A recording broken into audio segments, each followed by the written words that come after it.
So இது வந்து நம்ம நைட்டு டின்னருக்காக இன்னைக்கு கிரேவி செய்ய போகிறோம். காளான் வந்து பிரித்ததும் இது வந்து பார்த்தீங்கன்னா கொஞ்சம் நல்லா ஃப்ரெஷ்ஷான காளான். இது வந்து பிரித்ததும் நம்ம தண்ணியில் போட்டோம் அப்படின்னு சொன்னால் காளான் ஒரு மாதிரி வசவசன்னு ஆகிடுது. ஸோ இதோட மேலே இருக்கிறதுல ஒரு கிளாத் வச்சு தொடச்சி எடுத்துக்கோங்க, அப்போ தான் சூப்பராக இருக்கும். ஓகேவா, நம்ம தொடச்சி எடுத்துக்கலாம். அங்கே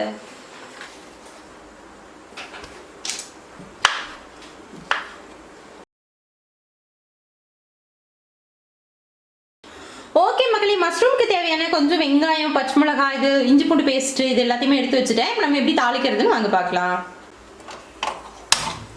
அடுப்பை பற்ற வச்சுக்கலாம். ஒரு பேன் வச்சுக்கலாம்.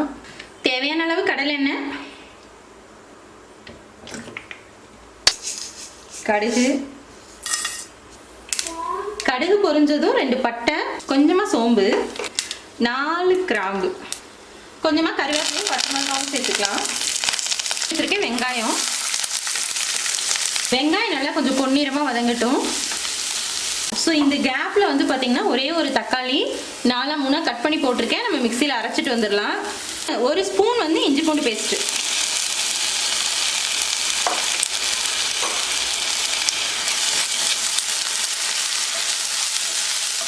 இப்போ நார்மலாக இஞ்சி பூண்டு பேஸ்ட் வேறு பாத்திரத்தில் நான்ஸ்டிக்குங்கிறதுனால இதில் அடி பிடிக்கல. இப்போ வேறு பாத்திரத்தில் சேர்த்தோம் அப்படின்னா நார்மலாகவே இஞ்சி பூண்டு சேர்த்ததும் கொஞ்சமாக அடி பிடிக்கும்.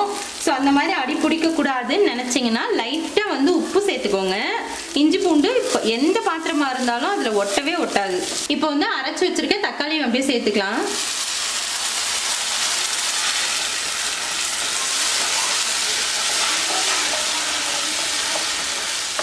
தக்காளியோட பச்சை வாசம் போகட்டும். திருவோமா 1 ஸ்பூன் கறி மசாலா, 1 ஸ்பூன் கொத்தமல்லி தூள், 1/2 ஸ்பூன் மஞ்சள் தூள், காரத்துக்கு ஏற்ப சில்லி பவுடர், இது எல்லாத்தையும் சேர்த்துக்கலாம்.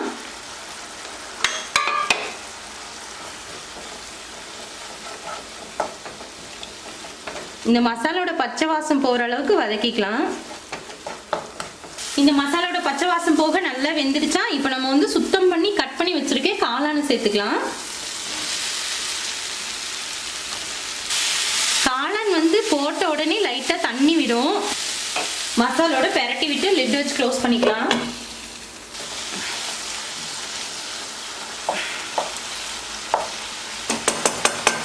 இன்னும் கொஞ்ச நேரம் க்ளோஸ் பண்ணிக்கலாம்.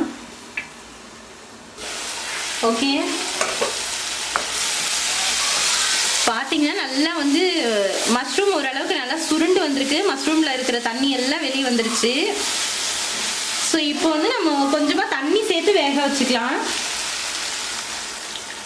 உங்களுக்கு எந்த அளவுக்கு கிரேவியாக வேணுமா இல்லை குழம்பா வேணுமோ அந்த அளவுக்கு வந்து நீங்கள் தண்ணி சேர்த்துக்கோங்க. இன்னும் ஒரு 5 to 7 நிமிஷம் இந்த காளான் வெந்துச்சுன்னா தான் பச்சை வாசம் போகும்.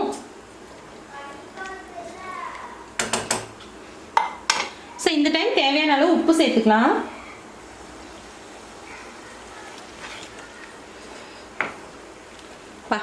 கும்முன்னு வாசமே சூப்பராக இருக்குது. ஒரு 5 நிமிஷம் இது வேகட்டும், ஒரு 5 to 7 நிமிஷம் வேகட்டும். காளான் வெந்ததும் நம்ம அடுப்பு ஆஃப் பண்ணிடலாம். நான் வந்து இன்றைக்கி வந்து செமி கிரேவியாக தான் வைக்க போகிறேன்.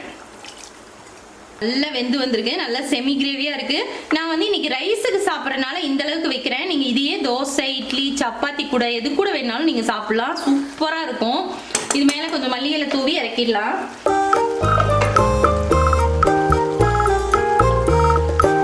மறக்காம இதை ட்ரை பண்ணி பாருங்க. ட்ரை பண்ணி பார்த்துட்டு எப்படி இருக்கு அப்படின்னு கமெண்ட்ல சொல்லுங்க. ஓகேவா, டாடா பை, நெக்ஸ்ட் வீடியோல பார்க்கலாம்.